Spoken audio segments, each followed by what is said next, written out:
Okay, update tayo kay BTC. So, congratulations sa lahat ng nakasabay sa 94,100 natin.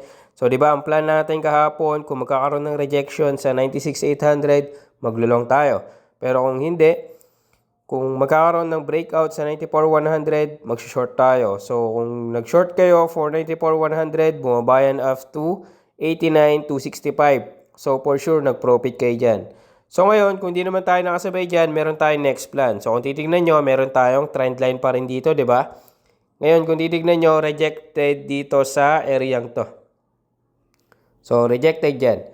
Ngayon, ang plan ko dyan, kung magko-close yung candle above ng trend line na yan, so possible balikan tong area, itong trend line na to.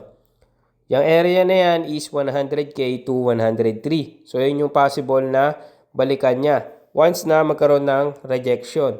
So, ang plan natin, once na mag-close yung candle na yan, above ng trend line, possible, bumalik sa 100K to 103. Pero kung hindi, kung mag-close yan below ng trend line na yan, possible, ang mangyari dyan, kunin yung 1 week demand natin, which is 82K to 78K.